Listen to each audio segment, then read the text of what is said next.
It's about 10 after, so we're going to get going. I know that Angelica, who drives from Northwest Arkansas, she's running 30 minutes late, and Brittany, who drives from DeQueen, she'll be here shortly.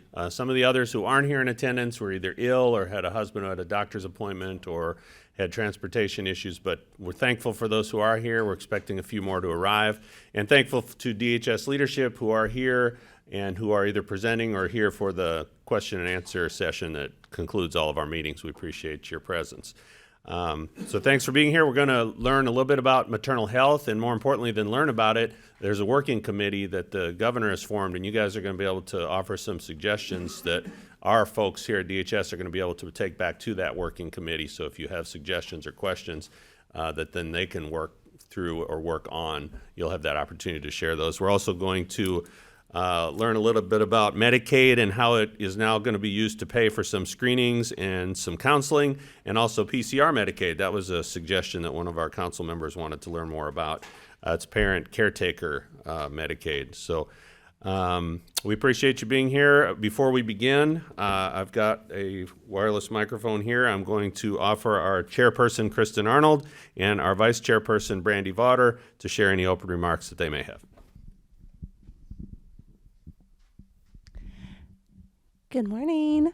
I don't have any remarks. I was just going to say thanks for coming, and I'm glad everybody was able to make it. And thank you, DHS. Good morning, and thanks to everyone who has been able to be in attendance today. Kristen and I have been working on and have a few things that we're going to hopefully be adding to future agendas pertaining to especially the Access Arkansas portal. That's a big project that we're both undertaking and have been working on, so we'll have more information hopefully to come in the next few months.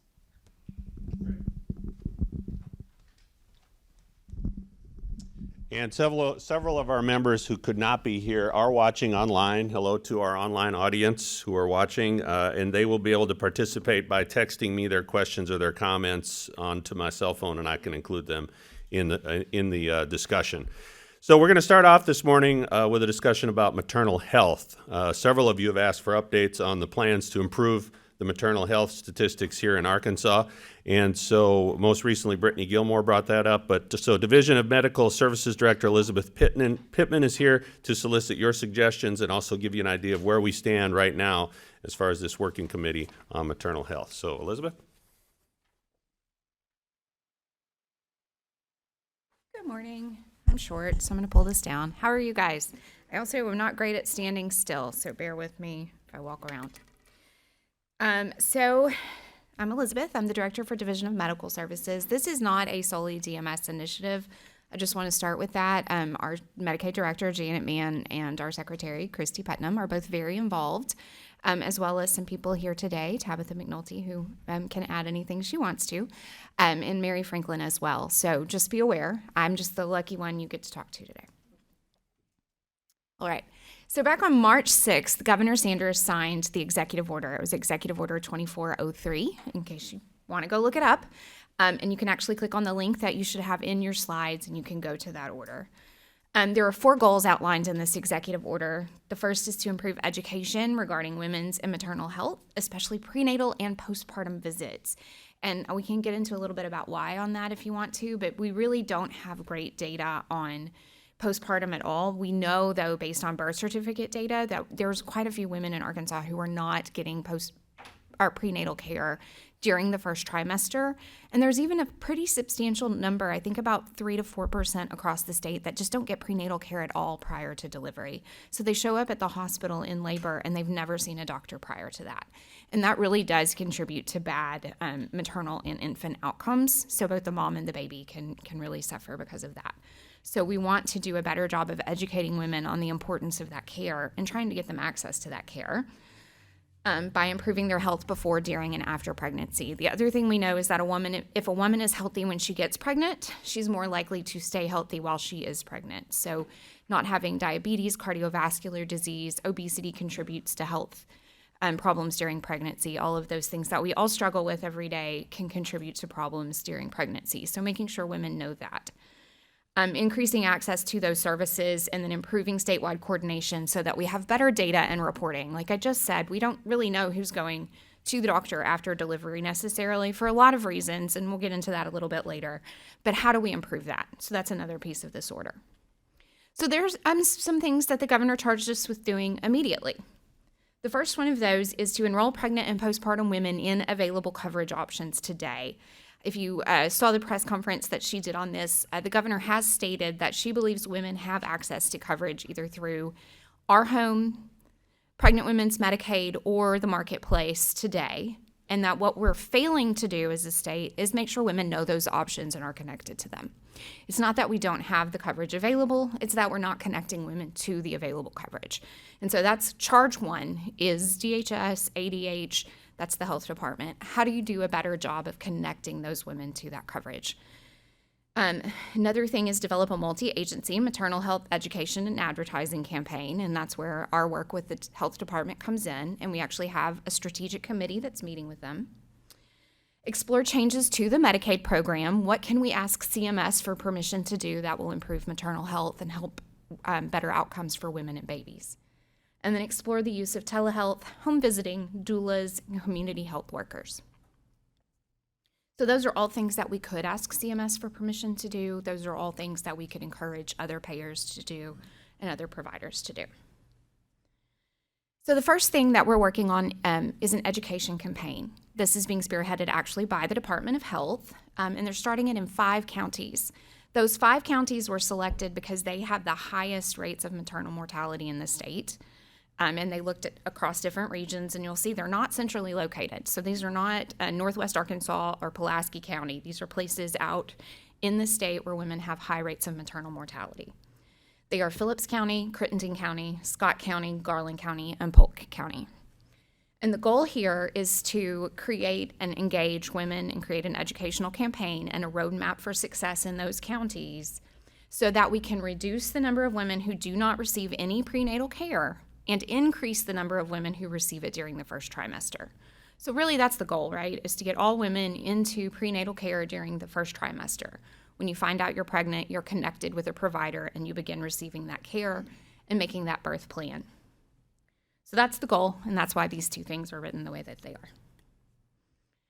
So what is DHS doing right now? The strategic committee is still meeting. They haven't charged us with any big changes to Medicaid yet, but we know there are actions that we can take today to try to make this a little bit better.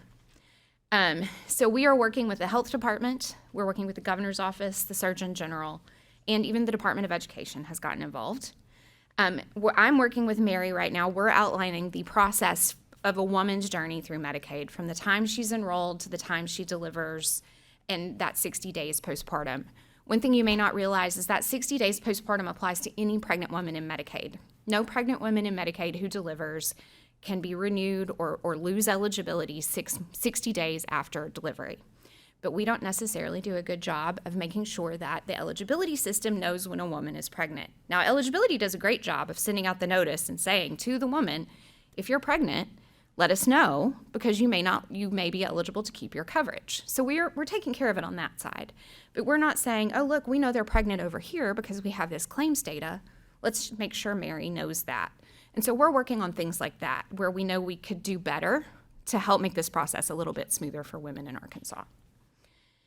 And we're identifying gaps that need to be filled during that process, like the one I just mentioned, like what information can we provide to a woman who's walking into the county office, not just about Medicaid, but about other services available, like WIC, the Women, Infant, and Children Nutrition Program that provides food vouchers for women who are pregnant or who have just delivered. So, making sure we're connecting women to those programs. We're participating in a lot of groups across the state to try to generate ideas. And we're exploring a new grant from CMS called the Transforming Maternal Health Grant. It's also called the TEMA grant, so you might hear that out there. A lot of the things that were on that slide, that first slide around family doulas, community health workers, things like that, that's things that TEMA, that grant from CMS, would give us money to help us support exploring. So we are looking at that. And then we are actually launching the first Life 360 home program in the state. It is a maternal one. It is in St. Bernard's.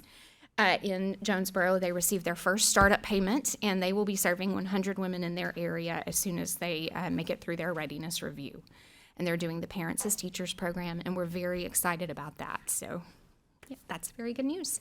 So we're doing that as well. We have a second one that's looking at the startup agreement now, and we hope to have it online very soon. And that's really all I had. It's still very, very much in its infancy. There's a lot of things going on, and we think we'll have more to come back to you with. But I think right now what I really want to do is, what are your thoughts on this? I mean, there's a lot of women in here, so you probably have a lot of thoughts on this. So tell us what you think.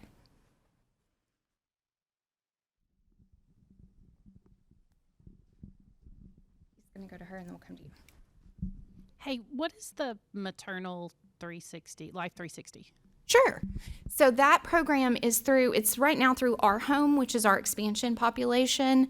And it is a intensive care coordination program based out of the local hospital.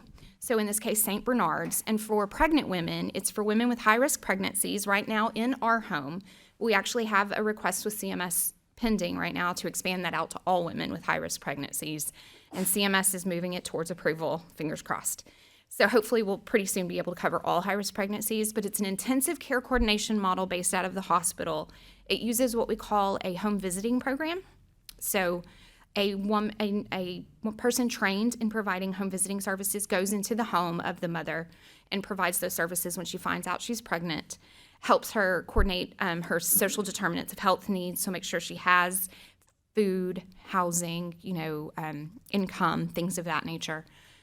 Connects her to any of that she might need, make sure she has her prenatal and postpartum visits scheduled, understands kind of like she can help with lactation, so if she needs breastfeeding training, anything like that. So that's what a home visitor can do. And so that can go up to 2 years after the birth. The mom can keep that.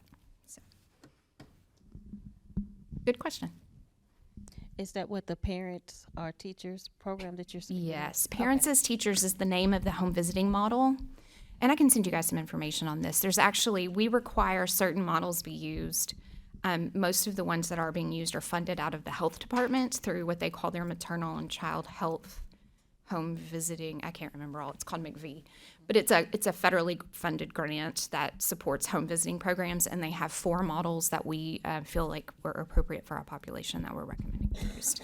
Parents as Teachers is one of those. So once they leave, when they are after the 2 years is up, do you give them resources to keep going, or what kind of, and if you do, what kind of resources do you have for them to keep going once they leave after the 2 year? Programs just started. That's an excellent question, and we need to think through kind of how does that transition after you receive those services. These models themselves have requirements of what's supposed to be done in a visit, and so we want to make sure that model has to be done to what we call fidelity. So they have to meet all the requirements of that model. So anything that model requires that care worker to do when they leave that mom would still be required to be done. But, one of the things we want to make sure is that we leave that mom in a position for success. So that's definitely something we'll look at. Thank you for that. Any other questions, comments, suggestions? Heather? No, it's fine. Are you guys planning is there like an evaluation portion of this over the 2 years? Will the mothers be able to come back to you guys and say, oh, this is working or this isn't working? Like, one thing I'm thinking about is what is keeping these women from going to the doctor? Is it transportation? Is it, maybe that might help identify some other areas. I agree. We definitely want to know that. And hopefully one of the things, I just dropped someone's pen. Sorry about that. One of the things we will do is when they do those social determinants of health screeners, identify those needs. And that could be a lack of transportation. That is an identified social determinant of health. So if that is the need, the Life 360 home can actually get paid for some transportation, not to medical appointments. But for medical appointments, they can help that woman coordinate her non-emergency transportation with Medicaid. And yes, I know we could probably have a whole day's discussion on non-emergency transportation. We don't have to talk about that today. But, they can help coordinate that. For the evaluation piece, yes, CMS does require that we do an evaluation of this service. And one part of that evaluation is going to be to send out a survey to the people that are receiving the care about, do they feel like they're getting good care from the Life 360 home itself? Do they feel like they're getting good care from their providers, their PCP and their specialist providers like their OB? that kind of thing. So that will be evaluated. I have one more question. Yolanda? Is mental health a part of the evaluations and some of the helping in the postpartum? It is. It absolutely is. And some things we've done, I think Paula or whoever's going to speak on that next may actually touch on some of this, but some of the things we've done in Medicaid as a whole will help with that. And we've actually put in place the ability for a pediatrician to do a depression screen on a mom when the mom's in the office with the child, so that, you know, we can catch that there in case the mom doesn't go to her own health appointments, which, as we all know, moms often don't do for their children. We can still kind of hopefully screen that mom and get her some services. You don't know. We're good. So I had a high-risk pregnancy with all of the things that you're talking about here, and so I just have some questions. I have a lot of questions, obviously. We had a woman, a nurse that came into our home after we were released from the hospital, and she was there for like a year. And honestly, I think it was through Children's Hospital. I don't know that it was a DHS program. It wasn't at the time. And the woman who came was I'm sure really wonderful, but it felt very. It felt like she was there checking up on us to make sure that we're doing what we need to be doing, and it was judgmental. And she, an example is we ran out of. So my daughter was on a feeding tube, and she ran out of bags for the, to put the food in for the pump, and it was a holiday weekend, and I don't know if you guys know this or not, but you need, some months have 31 days and some months have 30 days, and we only get 30 days per month. So there are some months where you don't have an extra bag for that one day. But that's not really a problem because you can go to Children's Hospital and get them or wash them out or whatever. But this was my first time to run out of bags. It was a holiday weekend, and she said, well, if you don't figure out a solution to this, then I'm going to have to call DHS and tell them that you're not able to feed your child over this holiday weekend. So I called the bag people, and they're here in Little Rock, which was nice. And they said, you can come and pick up a bag. They're $5 a piece or something like that. And I'm, okay, fine, that's great. I can get in my car and I can drive down there because I live in Little Rock to go pick up this bag to feed the kid. And but then that got me thinking about people who don't live in Little Rock and who don't have $5 and who have a child who's 16 that they're having to load into a car, not a newborn in a little carrier. So when you're thinking through the 360 part of it, if there was a way for, because moms after they have a baby are really tender and soft and emotional and hormonal and can kind of make mountains out of molehills sometimes. So if there's a way to get somebody, when we're talking about mental health, who could, I don't know, be more of a teammate instead of for it to feel like they're there to make sure that have you made this appointment? Have you done, instead of it being a checklist, be more of a partnership. Absolutely. And that's the goal. So, I'm sorry that happened. I don't want that to happen here. Sure. So I'm hoping, and we'll make sure to make that communicated that's not what happens. This is meant to be a partnership. It is meant to be a solutions-based thing, not a got you. I know DHS is known for their got yous, but that's not really what this is meant to be. This is meant to be, we're coming in to provide you a support. And actually, if you look at some of those things that were earlier on the slide, like doulas and community health workers, that's really what they're designed to do, is to really be a partner with the mom, help them make a birthing plan, stick to that birthing plan, get solutions to problems like the one you just had. And those are really what they're designed to do. They're not designed to be there to judge or to, go through a house with a checklist and go, well, you don't have this, this, and this, so you get an F today. That's not what they're there to do. So yeah, and it seems that way. And with, like you said, the way, the bad rap that DHS sometimes gets, I think this is a good solution because I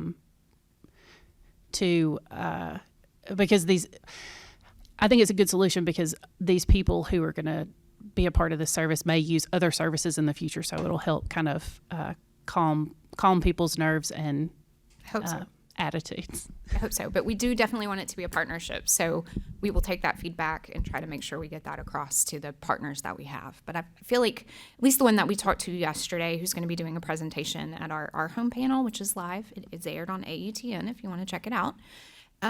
She seems very much like it's a partnership. They're partnering with Parents as Teachers, which is actually based out of their housing authority there. So it's very much working with local community organizations to try to partner and help women that are in their community. So I'm excited. I really am. I think it's going to be more of that, what we want to see, which is how do we help build relationships with community partners that can support families. And that's what we want to do. And here in Little Rock, we don't have those answers. We need those people in the community to do that.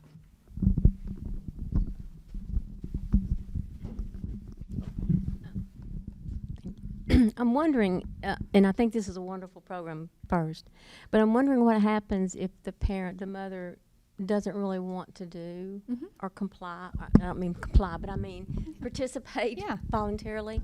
And what happens? I mean, sometimes mothers don't want that invasion, or they only want it to a certain point. It is and so they ought to be driving it, but I don't know what the good mix is. So. No, I agree. I mean, it's a completely voluntary program. So if a woman doesn't want to do it or enroll, she doesn't have to, and we're not going to make her. That's not going to succeed at all. If you have somebody coming into your house, you don't want to be there. So we all know that, right? So we're not going to do that. All other services are still available. Participation in Life 360 doesn't change what is otherwise available to a woman on Medicaid or in the QHP. So all of those services would still be available to her. That coordination piece would not be, though. Any other questions or comments that Elizabeth could bring back to this committee, this working group on maternal health, improving maternal health in Arkansas? Okay. Thank you so much, you, everybody. Elizabeth.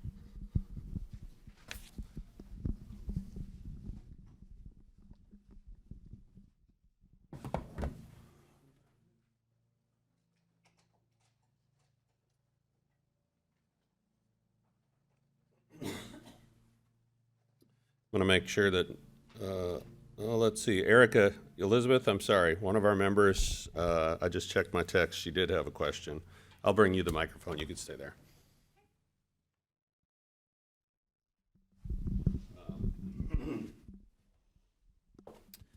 This is Erica. She asks if a woman with spinal cord injuries can get pregnant, what support will be there for them and their pregnancy and their newborn? Will this include women on the Medicaid waiver? Two questions. Yes. Sorry. Can you hear me? Yeah, I Okay. think. So answering the second question first, when we get the approval from CMS, all eligibility categories that fall into high-risk pregnancy would be included. So that would include a woman on a waiver, as long as she wasn't otherwise enrolled in a care coordination program. So like if she's receiving care coordination through PASS, she may not be eligible to receive this. But if she is just in an AR Choices waiver, the physical disability waiver, yes, she would. So that's the answer to number two. Like I said earlier, all supports that we can provide through Medicaid are available. So, I mean, for a woman, I don't know specifically, I'm not a medical professional by any means. I'm a lawyer, so you don't want my medical advice. But a woman with spinal cord injury would, definitely probably fall in that high-risk category. We want them to get that care coordination with the provider, all of her specialty providers and the OB. So, Medicaid covers all of those services, and that care coordinator hopefully would be there either through the PASS or through a Life 360 home-like program to help make sure she got the services she needed. And one question I had, the Life 360 home, is that the first of many or? Hopefully? Yes, we have, like I said, we have another hospital that has the startup agreement right now that we've approved. They just are reviewing it to sign. And then we have two more that we just approved to go through the application process, and then we have 7 letters of intent. So, yes, our goal was to have 5 within the first year. We're a little behind, so our first year is starting in 2024 instead of 2023, but we do think we'll have the 5 by the end of the year. Great. So that's exciting. All right, thank you, Elizabeth. And thank you, Erica, for watching and contributing that question. Our second presentation, and the one we'll have before we break for lunch, is on collaborative care and behavioral health. Paula Stone is here with us. She's the director of the Office of Substance Abuse and Mental Health, and she's going to let you know about a partnership with UAMS to administer a grant that will allow Medicaid to reimburse primary care physicians for behavioral health screenings and counseling services. So, Paula, thanks. Hi, good morning. Thanks for the opportunity to share about this. And usually I would have done a lovely slide deck, and y'all, I just didn't do that this time. So we're going to have a discussion about that. So we could put the discussion slide back up if you want. But so just kind of tell you about mental health and primary care. And so, generally when we provide Medicaid services, Medicaid reimbursed services for mental health, we've been doing that through mental health providers that are out in the community and have a clinic or have their own practice. One of the things we did, probably it's been about 4 or 5 years ago, is we opened it up. And so the way mental health services work and the way we pay providers through Medicaid for mental health services is they can provide services in different locations. So they don't just have to have people come to their clinic. They can co-locate their practices or co-locate clinics, or they can spend a day. So they can go to a school for a day. They can go to a child care center for a day. We also allowed them to co-locate in a physician's office. And so we thought we would have a lot of uptick in that and say, okay, physicians are going to be really excited about having these clinicians come and provide counseling services in physicians' offices. And they came back and said, we really appreciate that, but what we would really prefer to have is a clinician that works for us and for us to be able to submit their billing for them, because we have a lot more control over the service if they're part of our practice. And so instead of just having someone co-locate with us, what we'd like to do is for you to allow us to employ or contract with a master's level clinician that can provide counseling services and have them be part of our practice, just like we have other specialties be part of our practice. And so we said, that's a fabulous idea. I think some of the agencies, behavioral health agencies that were employing individuals had some problems with that, like really competing for clinical time out there in the community. But we said, you know what, I understand that, so we will allow you guys to do that. So we were able to put that in place as a program and allow primary care physicians to bill for that service. And so in the next thing that we did was we also said, okay, we'll also allow you to do screenings because before they could do screenings, behavioral health screenings for substance use disorders or for anxiety or depression or whatever they wanted to do, and this is from young children to senior citizens, but for those screenings, what we can do is go ahead and pay for those. And so we put a screening, and we try to write it pretty broadly into the physician's manual. And so we put two things in the physician's manual. We put the screening, that you can screen for behavioral health conditions, and you can also bill us for a counseling service. So we did that in Medicaid. Then one of the other things that physicians have been asking for is something called the collaborative care model. And so really, when primary care physicians can provide the counseling services or have someone that can provide the counseling services, but one of the things that primary care physicians are really not trained for in school is to provide medications for pretty significant mental health conditions. I think some of them are kind of comfortable with maybe some antidepressants. Some of them are not. My primary care physician, when my current primary care physician retired and I chose one, they said, you can come to her, but she's not going to prescribe antidepressants. She's not going to prescribe Xanax of any sort or kind, Valium, any of that. She's not going to prescribe any of these things. So if you think you're going to get a primary care physician that's going to prescribe any kind of medications, then you'll need to get that done by a psychiatrist. So a lot of them either won't prescribe those medications or are very uncomfortable prescribing those medications, particularly to children. And so, which I don't think is a bad thing. I think that's a good thing. We would rather primary care physicians be really cautious about prescribing those kinds of serious medications than and feel like they have some support. So a model has been working in other states, and it's called the collaborative care model. And so what the primary care physicians do is they have a kind of a case manager, care coordination type person that's embedded in their clinic. And then that care coordinator, case management type person has a relationship with a psychiatrist. And so there can be one board certified psychiatrist that has all this knowledge that serves multiple clinics across the state. It's all done telehealth. And what they do is once they've done that screening of that mental health condition, and they may or may not have seen that counselor, but once they do that screening of that mental health condition and that case manager comes back and has a meeting with the psychiatrist and they review the cases, review all of the clinical notes of that case, and the psychiatrist makes some recommendations. They either say, this is a pretty serious condition that needs more than just one medication. We think that they need to go to a clinic that specializes in behavioral health. Or we think that you can do this with some support from a psychiatrist. We think you, primary care physician, if you had support from a psychiatrist, would you be willing to maintain?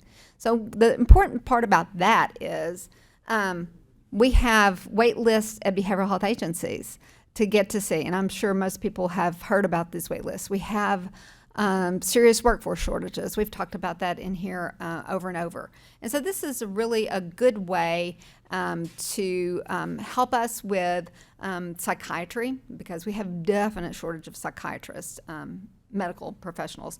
And so it really helps us spread that psychiatrist expertise across the state. It's really, really helpful in rural areas where people may not have access to service.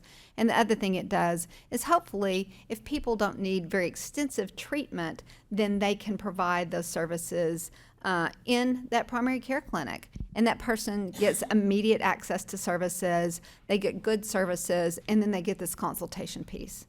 So we were asked to go ahead and turn on the Medicaid code that would reimburse for that service. There's a lot attached to turning on that code. And so one of the things we wanted to do was to set up a program to make sure that, one, that we had the right psychiatrists in place, that we had training for the case managers and care coordinators, and that we set this up as an integrated model. I know probably in here, I don't know, Elizabeth, has anybody ever talked about the patient-centered medical home program? So there's a patient-centered medical home program that we have in our state, which is more kind of like this care coordination model. So we're also saying, if we've already got this service in place, instead of just turning on codes, how do we integrate that with our existing services? And then how do we get everybody trained and supported to be able to provide the service? And so some funding from the Substance Abuse and Mental Health Services Administration came along.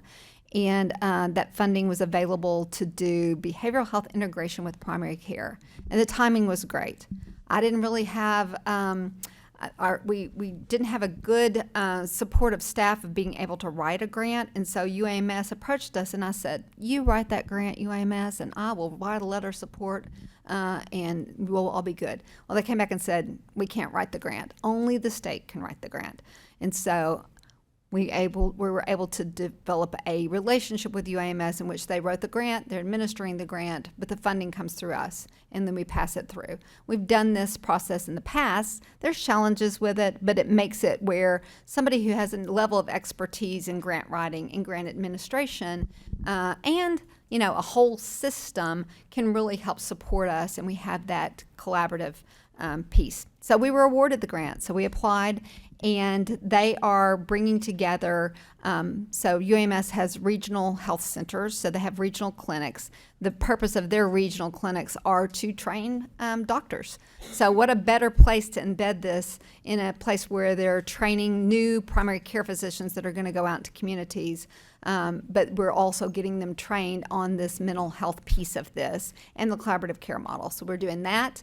We're piloting it with some rural health clinics and some federally qualified health centers. So we were awarded in October. We have an advisory council, and so we're just now getting this grant kicked off. Money is going to go out to the communities. We're going to see how this works, what everyone needs to get the service started up, and have our partnerships. I'm going to look at John Seelig because I think one of the things is what we know is AFMC does a tremendous amount of support in training primary care physicians and having that provider kind of support. So one of the things I was remiss in doing is looping AFMC in as the person that Medicaid contracts with to provide provider support. So we'll be bringing you into that loop. I've worked with AFMC for years now, and we've done a lot of grant writing together. So, and they are masters at writing and running grants. So, really bringing them back into this, because ongoing after this grant is over, we have to worry about sustainability. So it's a 5-year grant. So it's one is demonstrating that this works, and then moving it over into Medicaid so Medicaid can reimburse for this service. And as we all know, when Medicaid starts reimbursing for the service, we also want to see some level when we reimburse for a new service, we want to see that offset to say, how is this going to save us in other areas? And so we really believe that the savings in other areas is going to be when you catch people when they're just beginning to have a need, instead of waiting until they've been waiting and waiting and waiting for their need to be met, you get much better outcomes. And we'll have primary care physicians supported. We'll have people, particularly in rural areas, supported. So we're really excited about this 5-year grant, and then our process of then making sure that we have all of our policies written so Medicaid can come in and pick up and take over as soon as we demonstrate the worth of the grant. So. Thank you, Paula. Questions, Randy? Just to clarify, when you stated that the allowed that you were going to be the allowed screenings through the PCP. Yep. So if the PCP's office does not have a care coordinator or case manager that specializes in mental health, is the primary care physician still allowed to bill for that screening service? And how are they? I mean, I've sent plenty of patients in for like mini malassessments, and I know that a PCP can do the basic, very, very basic of, like assessing for suicidal tendencies, let's just say. That's just a very basic screening. So are you talking about a screening like that, or something that is going to be a little bit more complex that will identify whether someone has, a more complex mental issue? That's right. So screening, that very high-level screening that can be administered by a nurse, can be administered by the doctor. I don't know if you guys are getting those when you're going in to see your primary care physician. I sure am. Maybe they have identified me as somebody that needs a screening. I don't know what triggers that, or if they give it to everybody. Either way, it is most of the extremes are like for anxiety, depression, some of those things. So those very high level screens of like, do you feel worried more than 3 times a day, or how many hours a day is your sleep disturbed? Some of those really high level things, and it is just one of those where you hand it to the person and they fill it out while they're waiting for the doctor. And then I think the second piece of that is, even though we have that in our clinics now, it is then where are you going to refer them? Right? And I think that's the second part of this is, what we heard from doctors is we can refer them out once we have identified that there's anxiety or depression, but the clinics, the Medicaid, particularly clinics, I think almost all clinics, y'all, at this point, for just providing behavioral health services have, weeks and weeks of wait. If you're anxious, you do not need to wait for 6-8 weeks on your appointment. So we did 2 things: is we put that in policy, and then we put in policy that the physicians could hire clinicians. And then this last new program is, let's put something in place because we know that there's still going to be workforce shortages and challenges. So we can do Is there a portion of the grant that will allow them to train? Let's just say that they have an RN that maybe wanted to specialize in a mental health field. Is there any room in there by which to offer some type of training or something like that to somebody that they already have on staff? That is a really good point, and I'm not sure what we embedded. There's going to be an advisory council, and so I think all of those are going to be coming to the table of during this grant of what ingredients do we need in that? What do we need to allow? How severe is our workforce shortage in any area, and what can we do? So.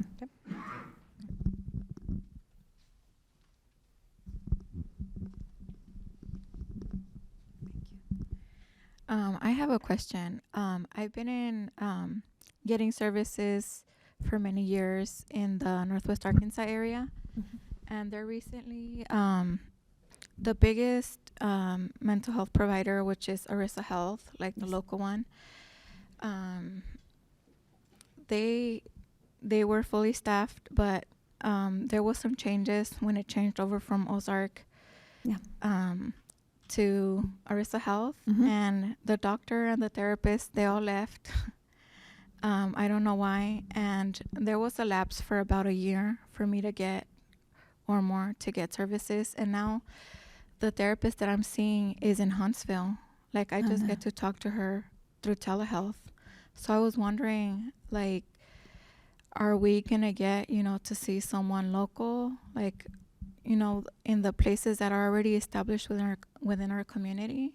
And I think that is our effort here, is to say, if big agencies like Arisa can't keep a workforce together, can we embed this in primary care physician clinics? And so, which we can get, more people served across. And so I think that is one of our goals to address.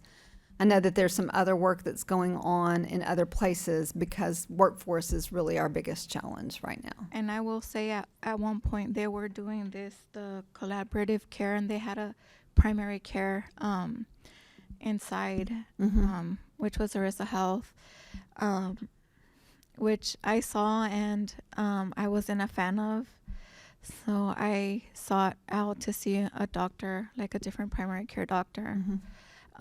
Yeah, so, and that's exactly what, so there was some other funding that came out, not through us, but through a federal funding source that said, instead of what we're doing here is trying to embed mental health in an existing primary care clinic, that's not their primary thing. What Arisa did was applied for a grant where they are a behavioral health agency, and then they brought primary care into their agency. So we're coming at this from the opposite direction. So does that make sense? I think that's... Yeah, but I guess what I was getting at is there was one point where I had a therapist, a psychiatrist, and then a care coordinator. And I seemed to be getting the services that I needed. And now I just, if I get a therapy every week, I'm lucky, and I don't have a care coordinator. It just seems like it would be nice if those services could be provided through them again. Yes, and I think we try to come at this from both directions. So the current policies and programs, and we did, one of the things we did for Medicaid was we raised the rate for counseling services, because one of the things they said is we can't maintain our workforce. Medicaid rates are lagging behind other rates. And we're really worried, because counselors can go out into private practice and go on BetterHelp, and work from their house. And so competing with that, and it really became compounded during the public health emergency.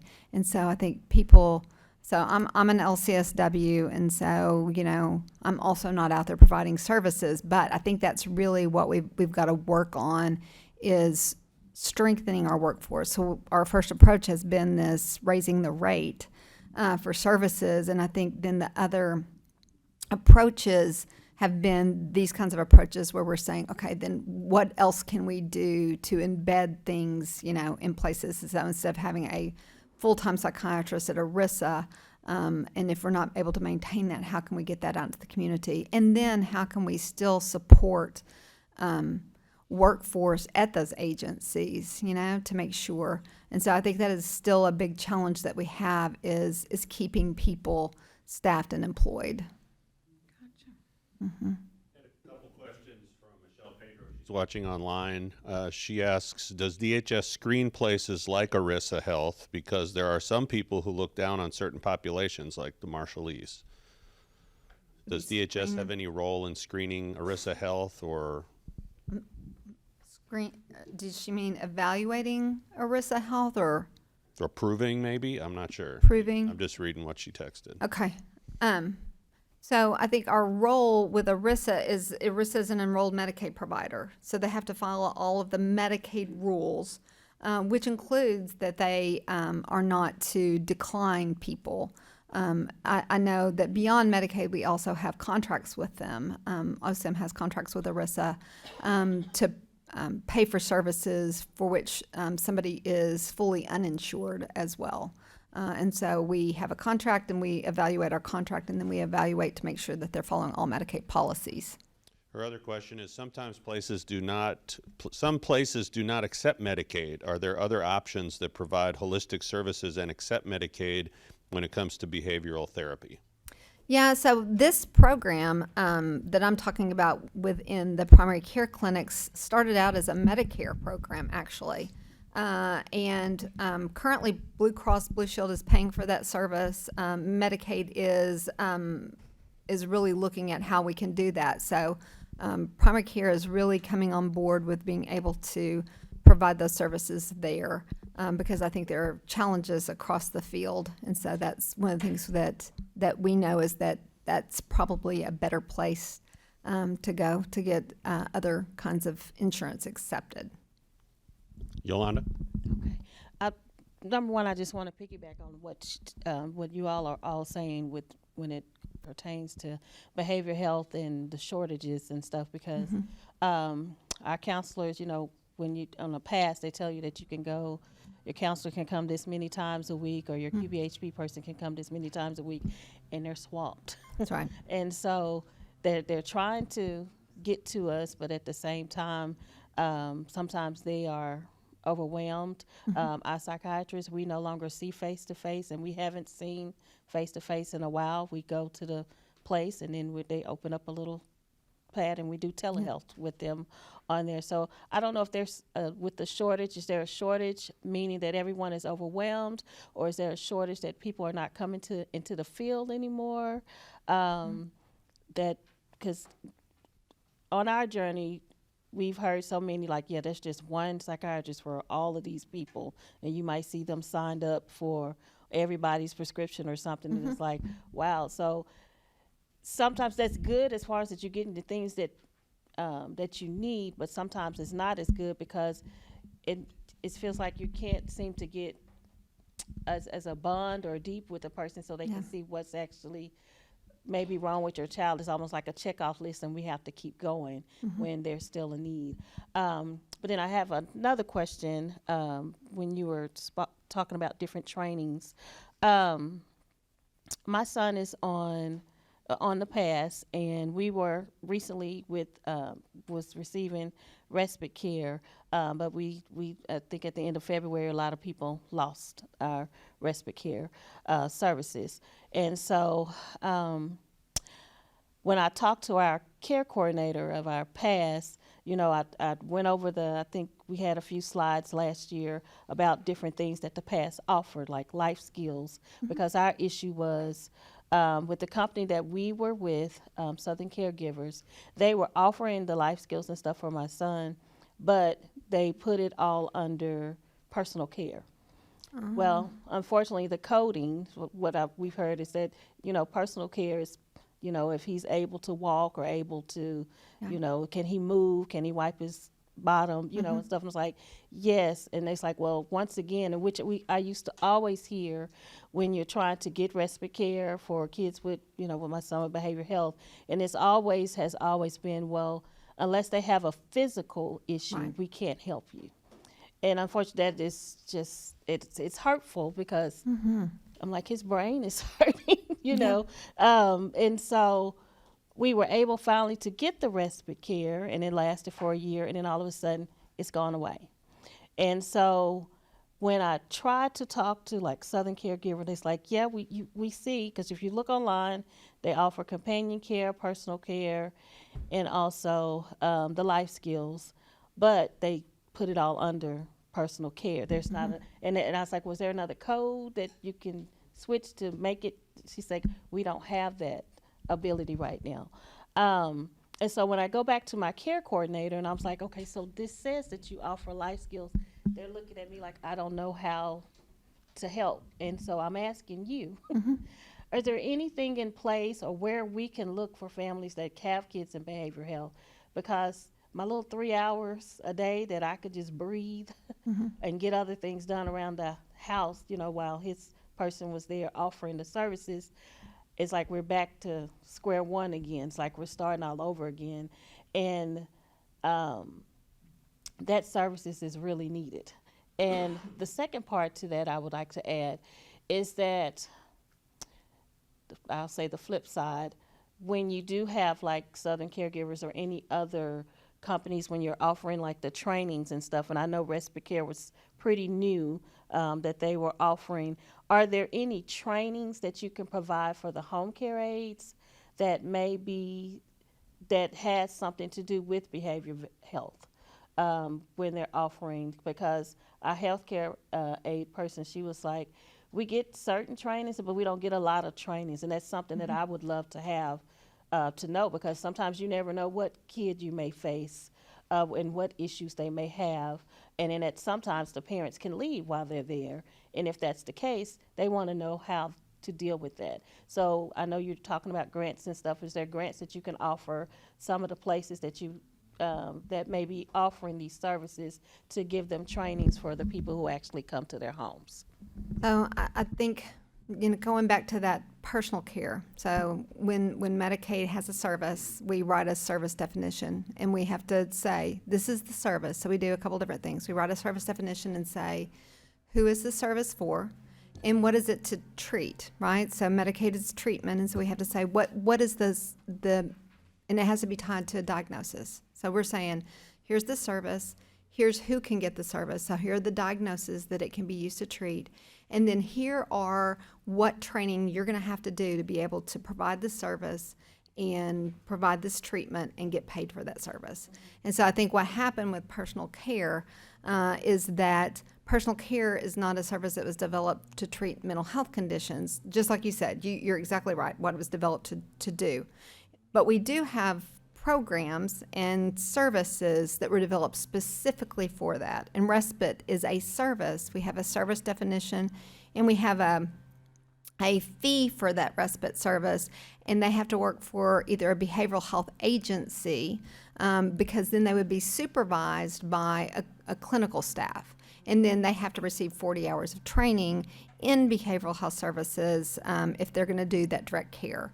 And so I think what's happened is that we have the service, we have the funds for the service, we have the training for the service, we have providers out there that are not paying, they're not able to recruit. So I think it's back to workforce. They're not able to recruit people, enough people. And so I know particularly with like life skills, they have people going into schools to provide life skill services because that's where all of those children are. And so then the person that they hire can go from classroom to classroom to classroom and provide a lot of services to a lot of kids. So it makes real difficult when somebody's coming out to the house. So it is the trick of this is one is getting those providers to be interested in providing that service, because it exists. But just because we write policy doesn't mean service providers. So I think kind of back to what we were talking about, and the goal of all of this is then freeing up those behavioral health providers like Arissa or whoever was providing your counseling services, freeing them up instead of them providing like outpatient counseling services and medication management. We push that over to the doctors, the primary care physicians, then freeing them up to focus their business model on that. So one of the things we're doing, we have some funding coming in that I think Melissa was going to talk about. Maybe she's talked about it before. But we have funding coming in, and one of the things that we've decided to fund to a large extent, it's a pretty big piece of funding, is we're sending some funding to Arkansas State University to do something we're calling business acumen. And that business acumen training is going to be with those behavioral health providers to say, how do you build your business to meet the needs of people like you? Because right now, I think they've spread themselves very thin, right? And they've gotten primary care physicians to come in their clinics, and they've kind of, I don't want to say that Arissa's lost focus. I don't want to say that. I was about to say that, but I'm not sure. So we really want those providers to focus on people like your son, people who need those deeper end services, really recruiting staff, making sure that they've recruited enough staff, and leave the outpatient counseling to somebody else that we can do it with a smaller workforce, if that makes sense. So the training that's coming through is called business acumen training, and it is really hopefully will help those providers say, okay, I need to shift my model to meet the needs of people. So that's our effort there. All right, Paula, thank you so much. Appreciate it. It is time to break for lunch, so we'll set the clock to a half hour, and when we come back, Mary Franklin will lead a presentation, and then we'll have our open-ended Q&A session. So enjoy your lunch. All right, we have a abbreviated second half of the meeting. One of our presenters was not quite ready to present on that topic. There were some loose ends that needed to be tied up. Might be something that will be on the May agenda. We'll see.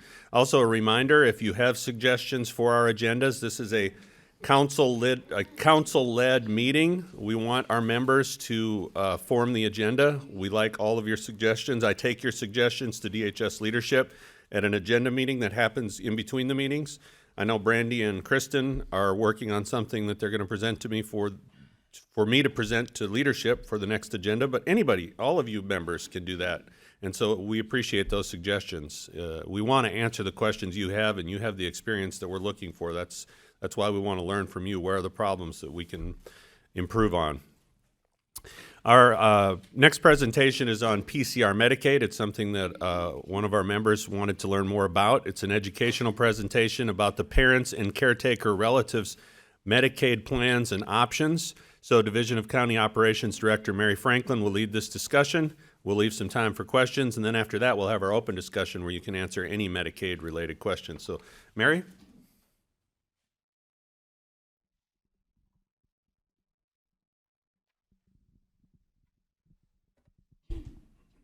Good afternoon, everyone.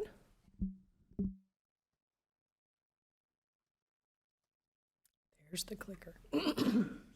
All right, parent, caretaker, relative is one of our Medicaid categories, and I'm going to run through what the requirements are. So these are high-level requirements. You have to have a child in the home that's under 18, and you have to be related to that child, and you have to be responsible for caring for that child. But the child in the home does not have to have an absent parent, deceased parent, disabled parent, unemployed parent.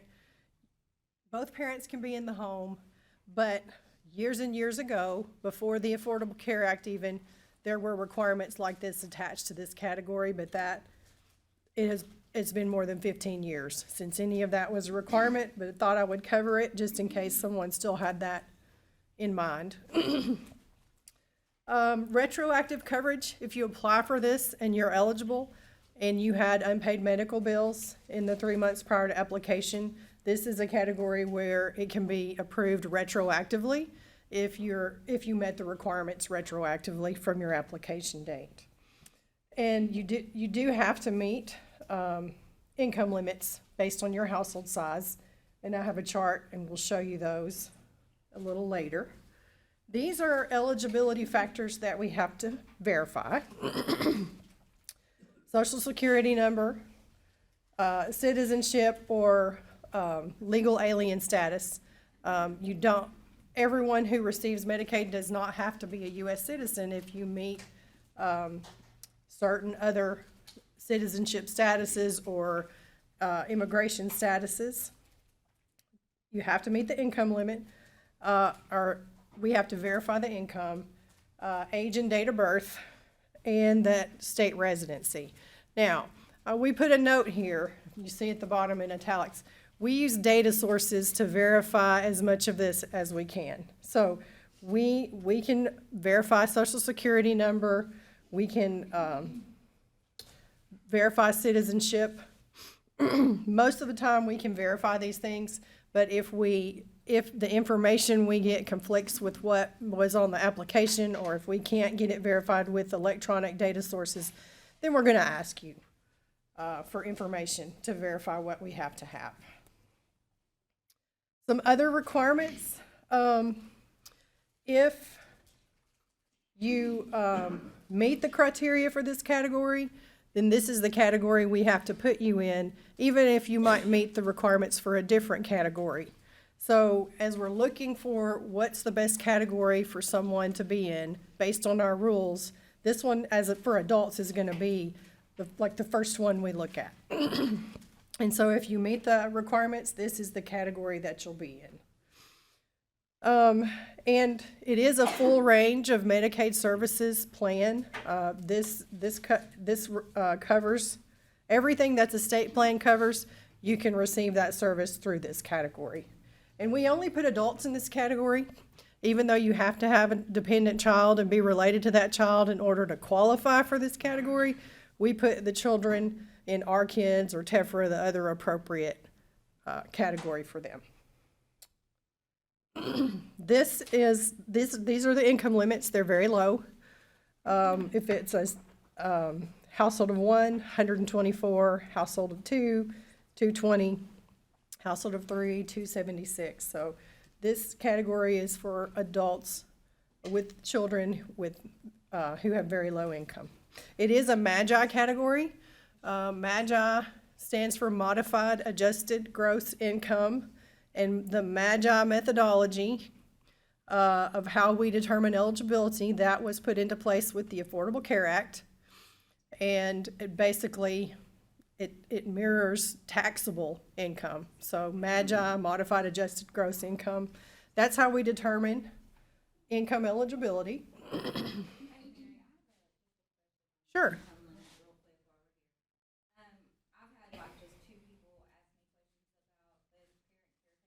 Mm-hmm. Because since the PHE has ended, they are being changed over to like Embed or United Healthcare or whatever, but I guess the co-pays that they're having to pay, some of them are struggling like to pay those. So I just want to know the difference between what the income limit was prior to the PHE and what's the difference in what it is now? Because these are people who are saying, like, even before the COVID, I had basic Medicaid.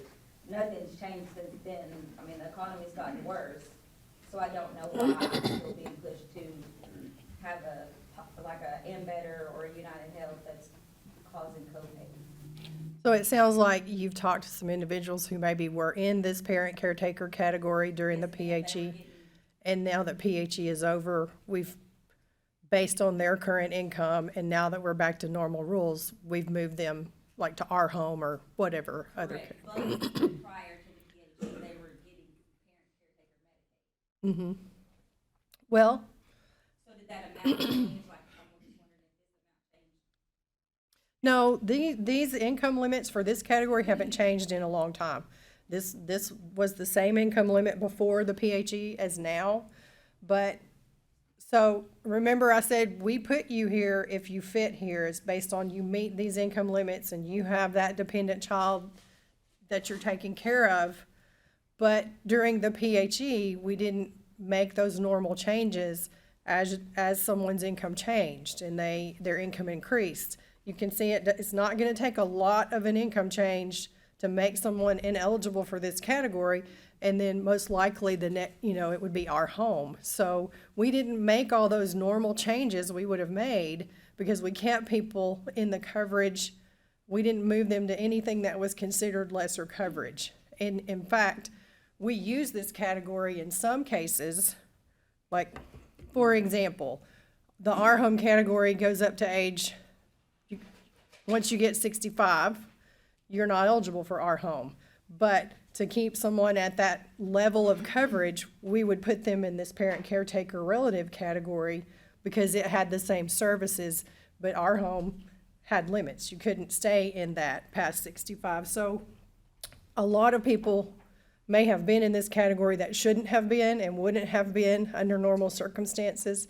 And as we did those renewals through the public health unwinding, people have moved now to the categories they should have been in. Based on their circumstances. So my understanding of this, what I'm getting out of is basically this is not a DHS issue. This is a paperwork issue probably with the client that filled out the paperwork because what they're saying is it's not, we understand the PHE didn't change anybody. They were in parent caretaker Medicaid before the PHE and their income hasn't changed any. And now that has now went into effect and ended, now they're being put in an AR home plan. So that's probably going to be something to do with how they reported their income. That's not going to be a DHS issue. That's the way I understand it. Yeah, I don't think so. I mean, as far as we knew, we had verified your income met these limits, then you would have been in this category. If we had verified your income was higher than this, you wouldn't have been in parent, caretaker, relative. You would have been put in the adult expansion category. Before our home, it was called our AR Works, and then healthcare independence before that.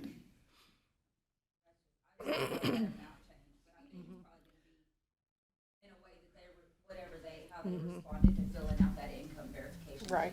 But you do bring up a good point, because we are back to normal rules for all of Medicaid, and income changes can impact the category of Medicaid that we serve you in. And the same thing can happen if you're in our home. You went into our home because you didn't meet this income limit, or you don't have children and you went to our home, but now you have a child and your income meets these limits. So we're going to move you to parent, caretaker, relative, because it's the appropriate category for you. So people move in and out of Medicaid categories based on their circumstances outside of the PHE.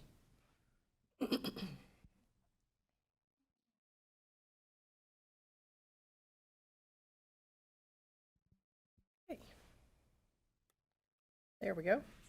And because this is a MAGI category, no resource limit, so we don't have to verify bank accounts, things like that. There is no resource limit. Covered services, and again, this is a category that covers its full state plan coverage, so it pays for a wide range of medical services, but not every medical service. And sometimes the benefits can change, and if that happens, you get a notice before that change takes effect.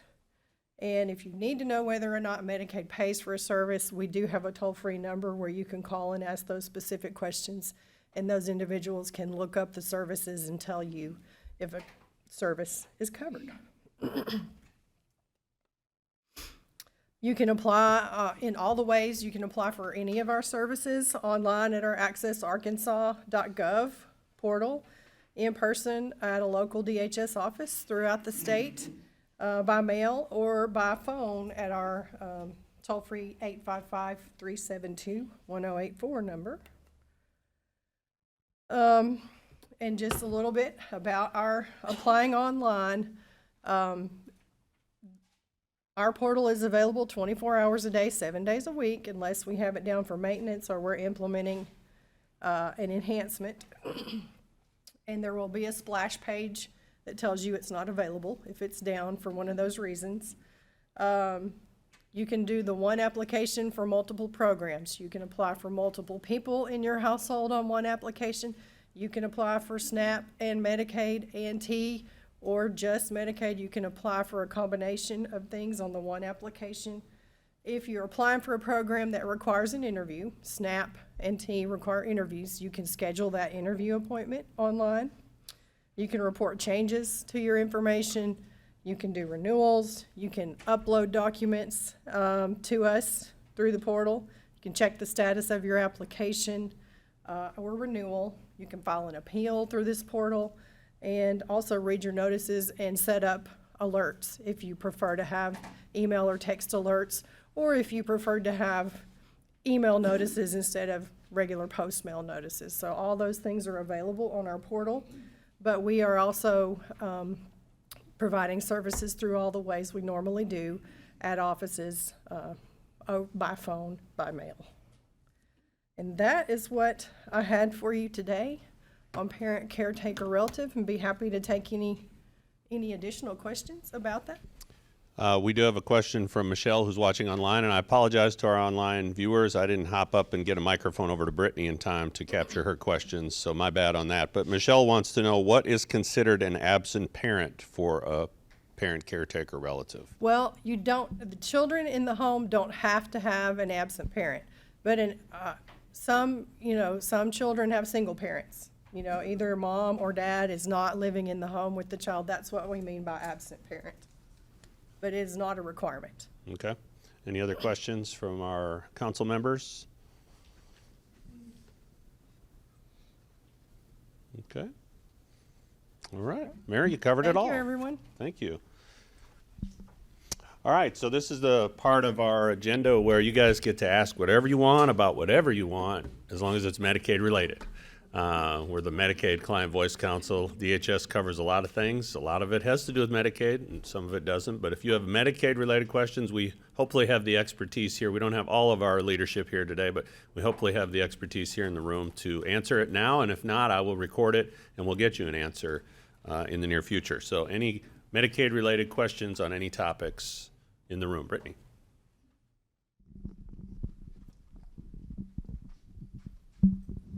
My question is in regards to behavioral health facilities that accept Medicaid.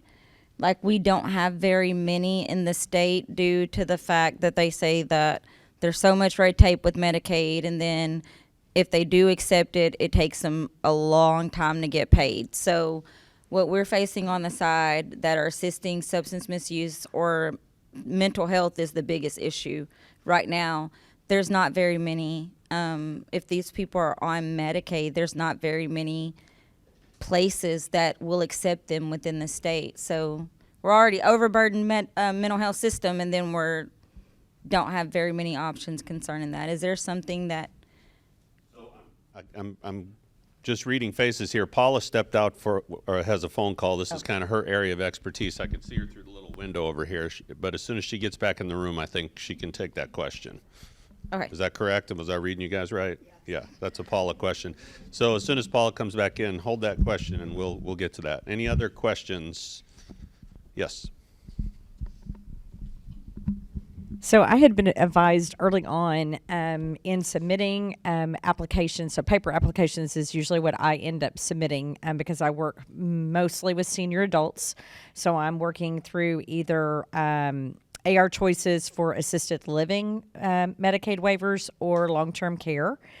And so I have been submitting a DCO 0153 form, which is a consent for an authorized representative. What I'm finding with that form is that it's not used. It's recorded in the system so that if I call on behalf of my patient to answer a notice of action or something along those lines, they can eventually find it, but I am not automatically kept in the loop. Like, I am not being sent notices of action when questions come out on the initial applications.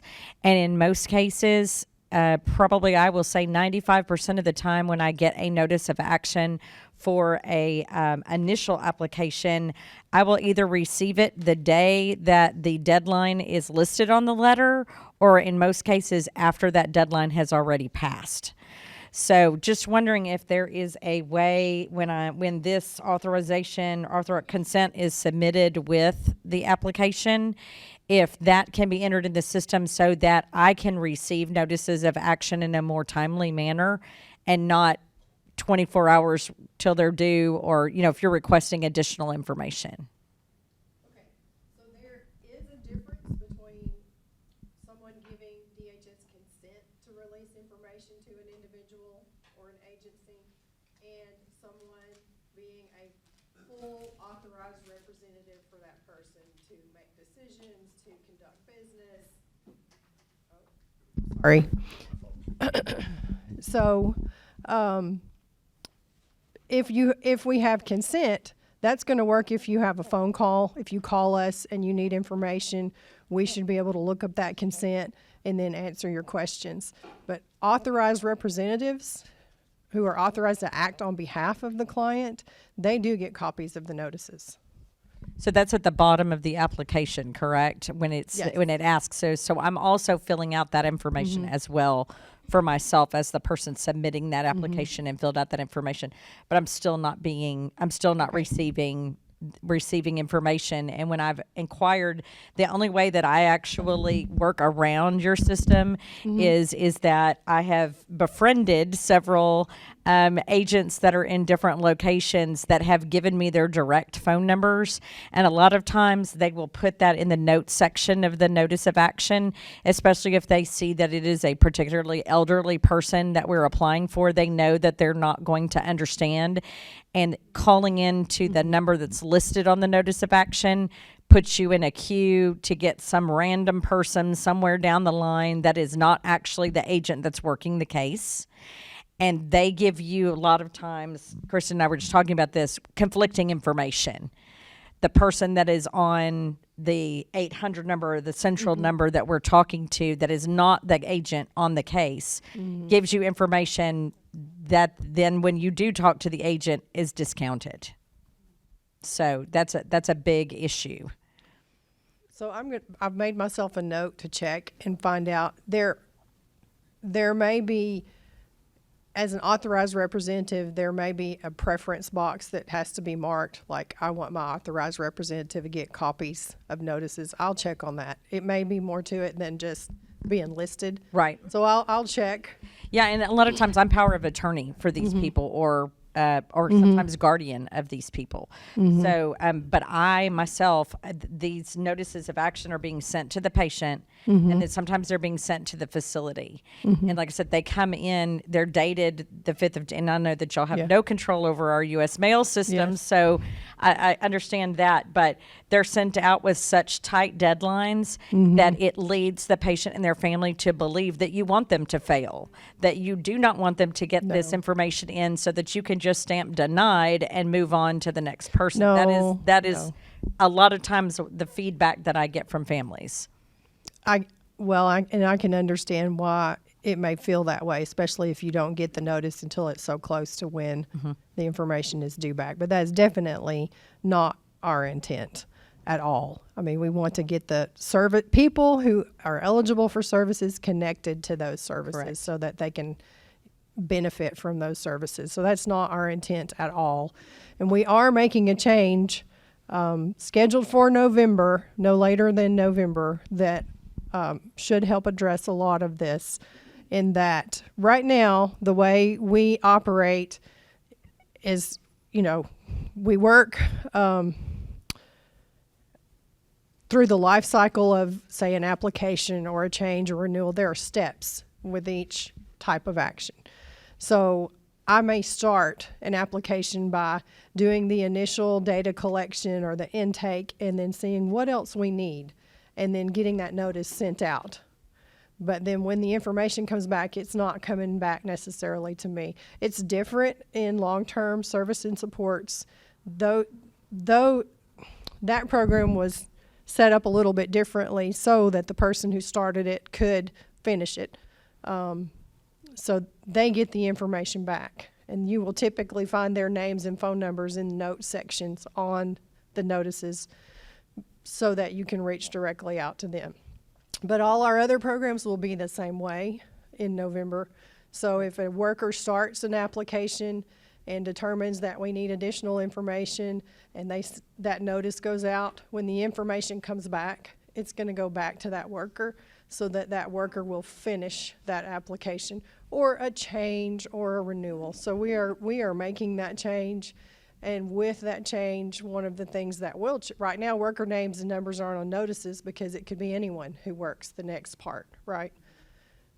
Those notices will have that worker's name and number on it. Now, that doesn't mean that that'll be the worker forever, that always deals with one person, but they will work with you until that application or that change or that renewal is finished. And then the next time it's time for renewal or a change is reported, it might be someone else, but they will work with you until it's completed.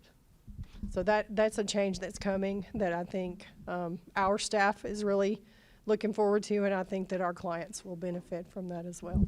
Is there any way on the Access Arkansas portal? So I just have been, and this is one of the things I told Jason, where Kristen and I are kind of putting this all together for a future agenda topic. But for instance, this morning with a new Medicaid patient that I had, new elderly patient who most of my elderly patients can't work a smartphone, let alone own a computer. Mm-hmm. So I went in and set them up and accessed the portal for them. And it took me exactly 47 minutes. I timed it. And me being a computer literate person who types pretty quickly, to be able to establish a portal connection and then actually link their Medicaid account to that portal. It took me 47 minutes to do that. But then when it was accessed, there wasn't anything there. I mean, it was just basically their demographic information that I already knew. And what I was looking for primarily was for I had sent in a request to report a change of this person's information, that he was no longer paying a insurance premium that they had been giving him an allowance for. And it had been submitted through fax, but nowhere to be found. And so I had to go in, they said go through the portal then and do it that way. And then bingo, I just got the email about 5 minutes ago because I reached out to the original agent and said, could you check the portal? I put this in this morning. She checked it, was able to work it, and has now sent me a new notice of action with a new patient liability. But if there was a way that the portal could show us where they are, much like Social Security disability income does. So SSDI, when you apply, it shows you this little ticker of sorts, kind of like the Domino's Pizza app that tells you when your pizza is ready. It's, it show you where you are in the process.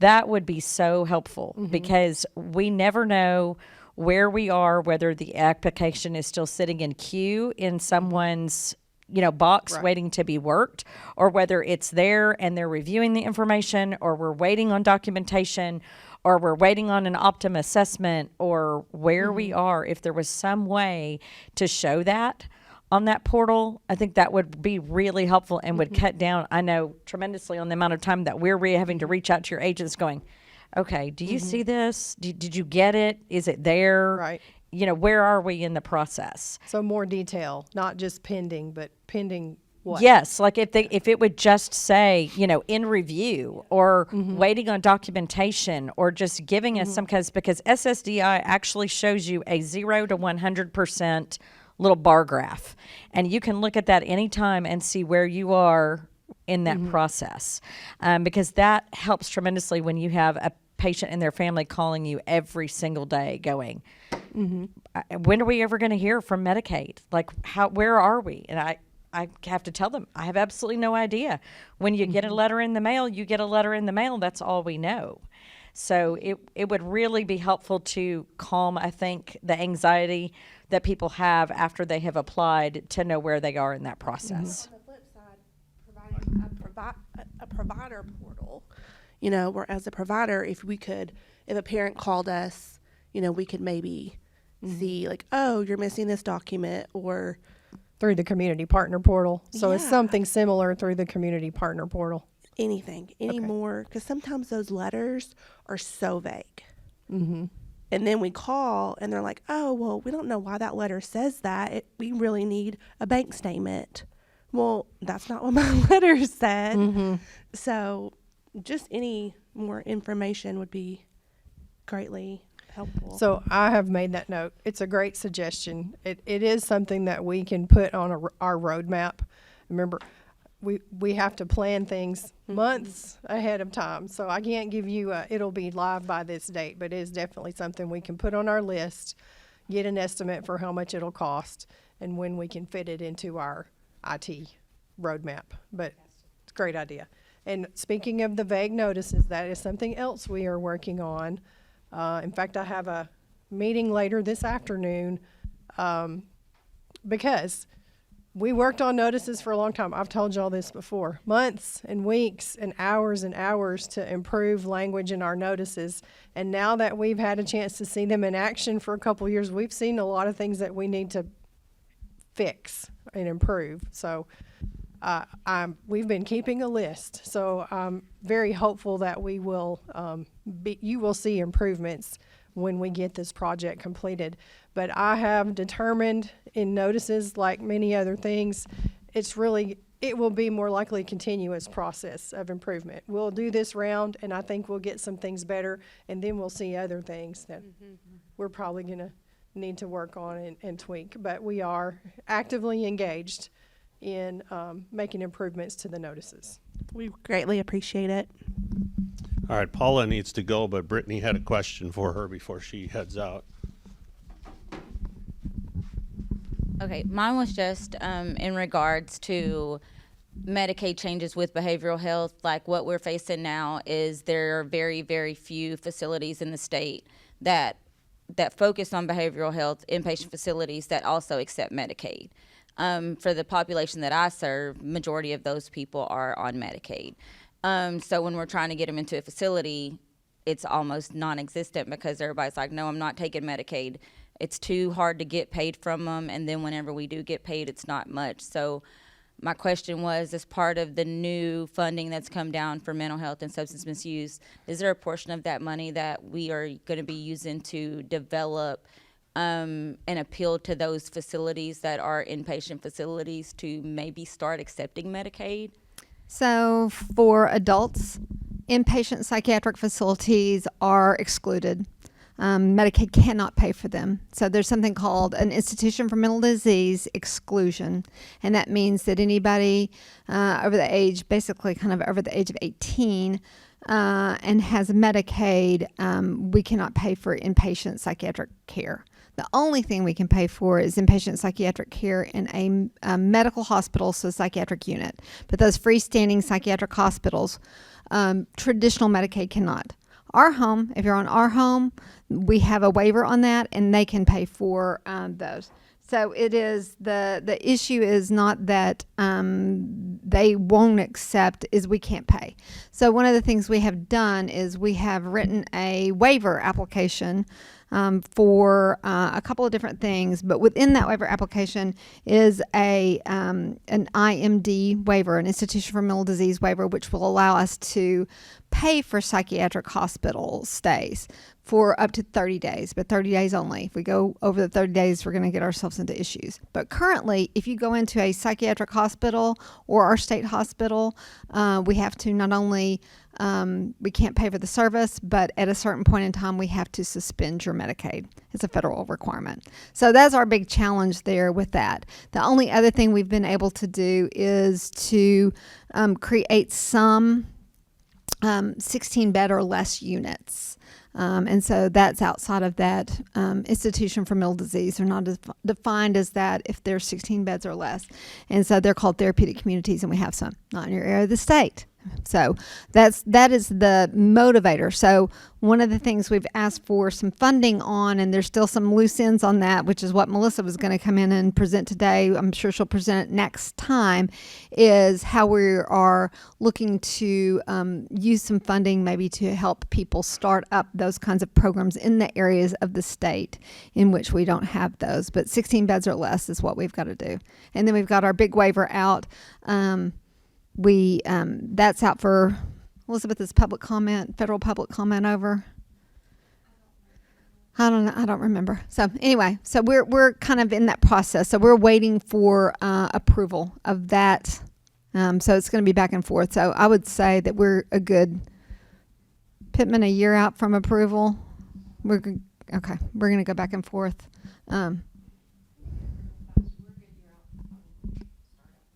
Yeah.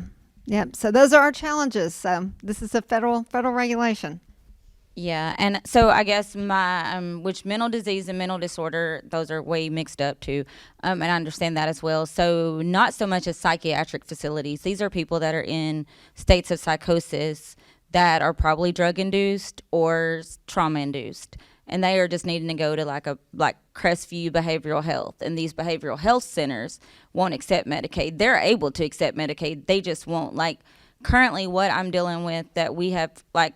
I don't know what everybody's area does, but when our area 4 chose the council for this thing, a lot of these questions that nobody can answer in the office, they are pushed towards us, which is fine. That's what we're supposed to be doing.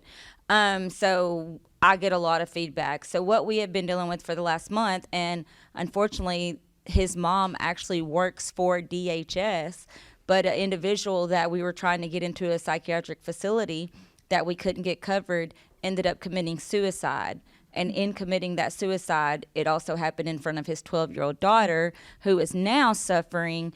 And we literally have a state worker that's not being able to work right now because she's needing to be with that child, because we can't get that child into a facility. And we don't know.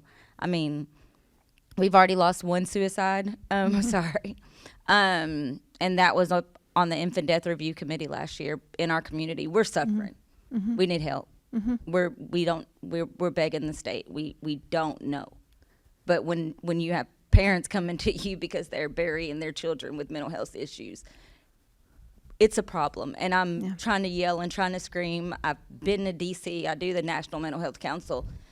Probably not somebody, everybody probably knows my name because I call and I try everything.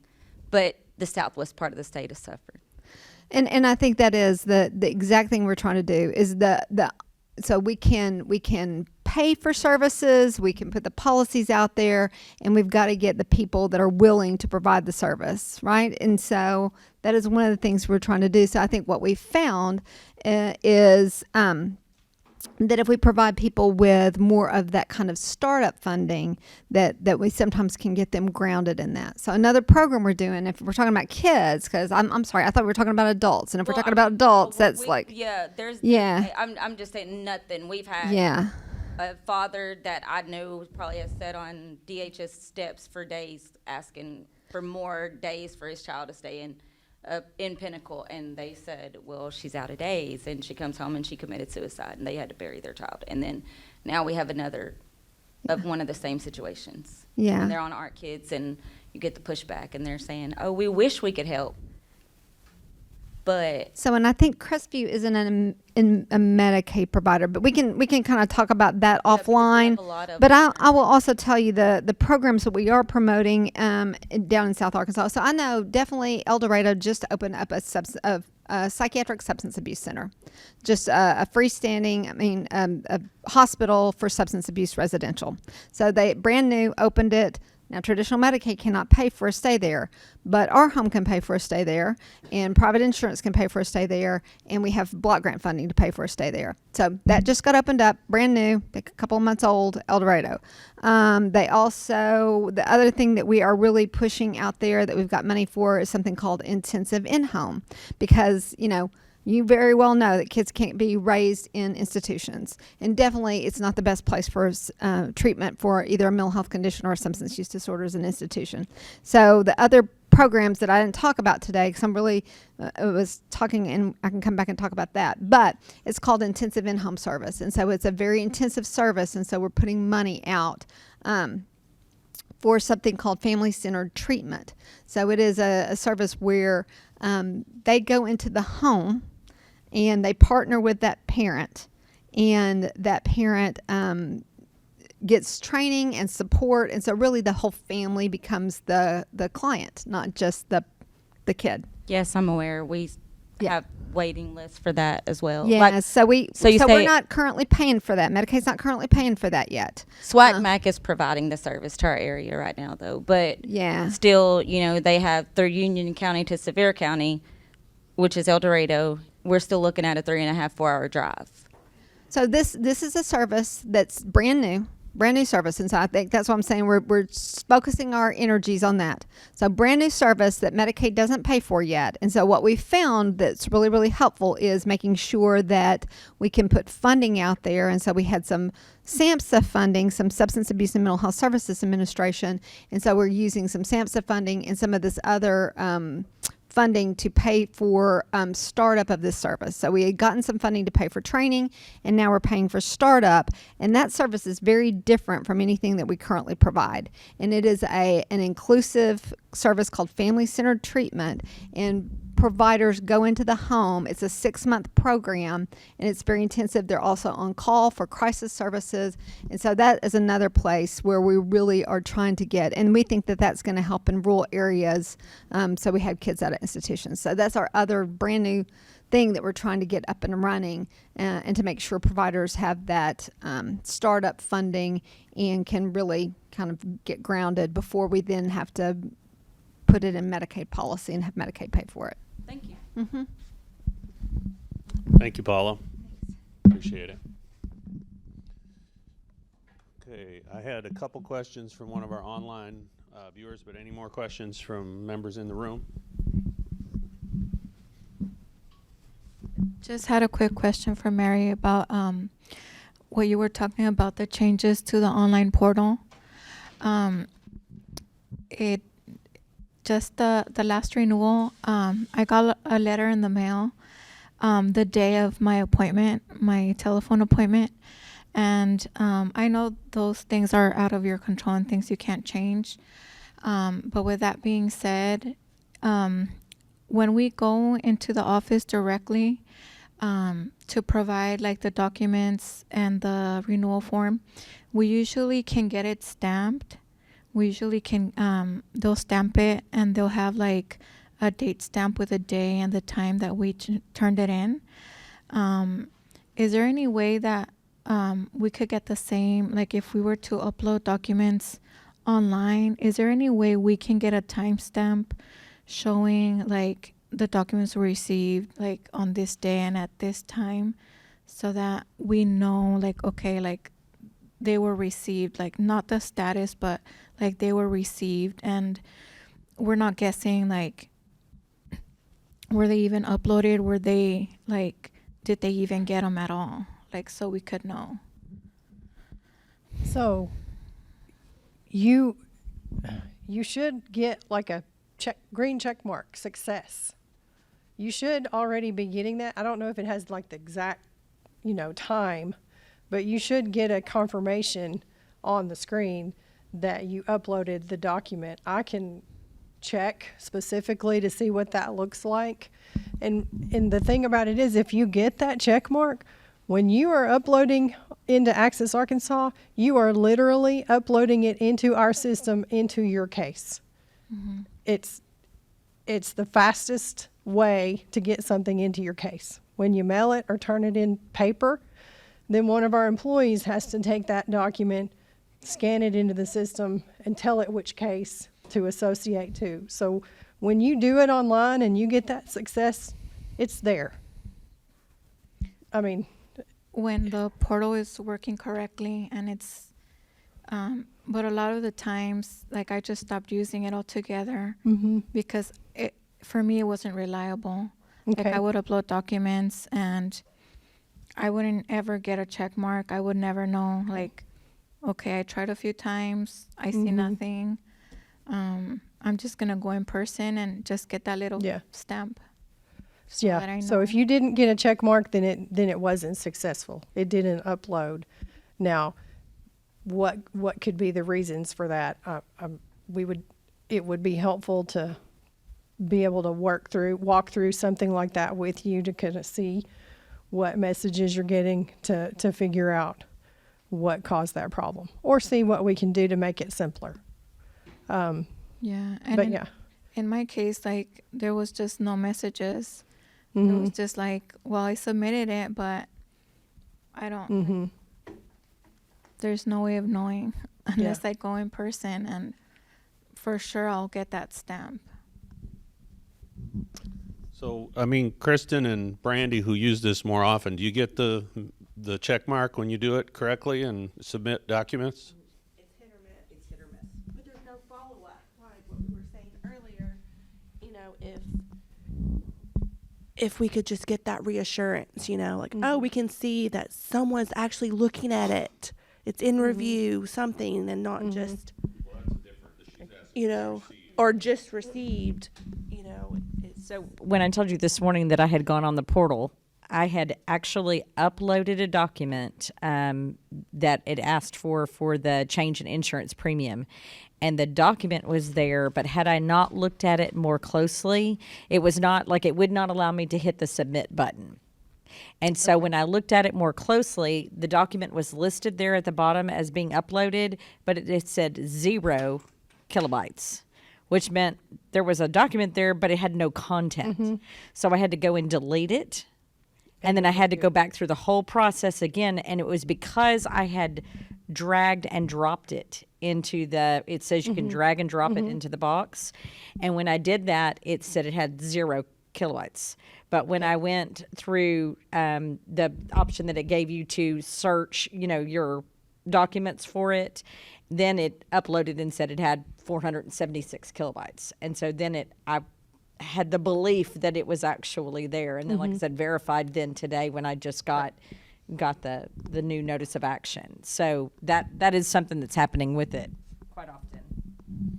And I guess if there is no received message, document received, DHS is not going to reach out to you because they didn't Right. know you tried to If you don't send get it. that success, Right. then we didn't get it.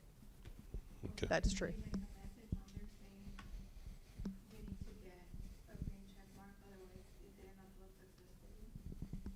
Is there anything on the DHS site that says your document wasn't received unless unless it says you have a green check mark or something like that? We'll have to check the there is help text throughout, but we would have to confirm that. Okay, Betty's got a question. Is it on this topic? Okay. Would it be possible, I think what they're looking for is your document was successfully received, not just a check mark. I mean, and I know what you're saying, I mean, check mark usually means that, but I think what they're saying is, we received this document, and can you look at that document to see that it was actually there? Just reassurance that there's not anything missing or inappropriate. Some people are not as computer savvy as others, and so they would just assume they put it in there, it's there. I don't need to worry about it. Yes. And I've made those notes so that we can go back and talk about this. Okay, a couple questions from online or from our viewing audience as we wrap this up. Why does DHS ask for a statement from Cash App? For income verification, I guess, purposes? Yes. So online accounts like Cash App, Venmo, PayPal, I can't even name them all. It's a bank account. This you're going to find more common with SNAP or T. In those programs, we have to verify everything. There is an income limit, there is a resource limit, and if you use Cash App or something like it, it's the same as if you have an account at Arvest or First National Bank. And so we have to verify, we have to get those statements, we have to verify income that's coming into those accounts. Because it's a requirement in order for us to properly determine eligibility for those programs. You can blame my son. He's part of the problem. He just has a Zelle account. Yeah. If I want to get money or send him money, it's got to be through Zelle. Right. Yeah. That's right. One other question.